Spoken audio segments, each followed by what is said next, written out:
अंग्रेजों ने यानी ब्रिटिशर ने इन्हें क्रिमिनल ट्राइब क्यों घोषित किया था? इसलिए क्योंकि इन जातियों ने अंग्रेजों का जीना हराम कर दिया था।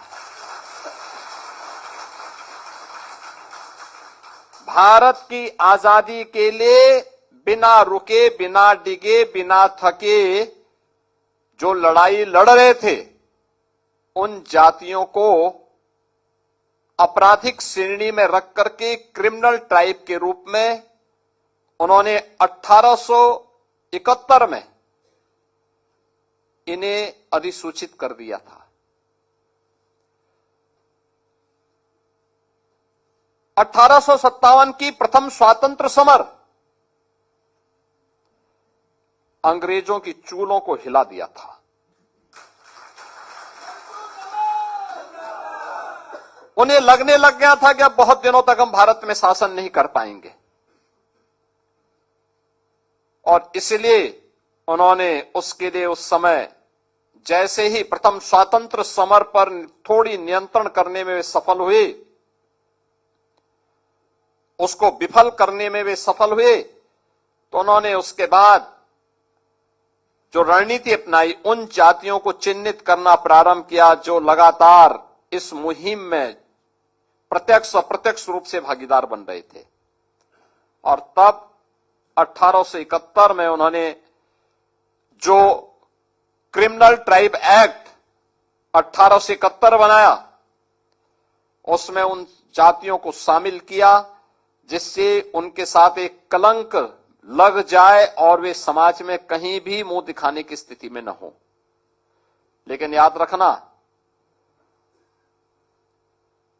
रखना, सत्य सत्य होता है।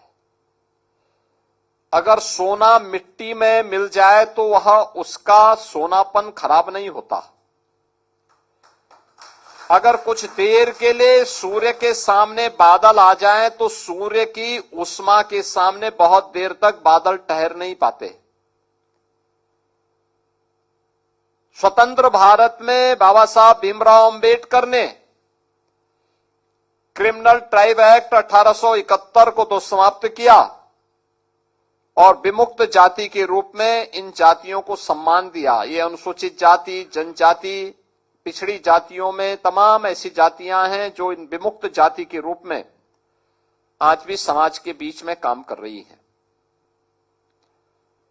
लेकिन इनके विकास के लिए, उत्थान के लिए जो कार्य होना चाहिए था, वह नहीं हो पाया।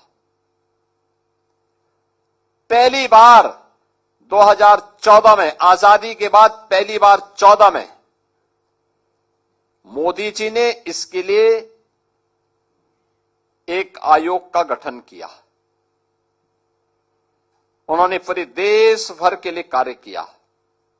और जब गत वर्ष मैं घुमंतु जाति के सम्मेलन में आया था, उस समय मेरे पास जब आप लोगों ने मांग रखी थी, तब मैंने उस समय घोषणा की थी कि हम उत्तर प्रदेश के अंदर घुमंतु जाति बोर्ड का गठन करेंगे।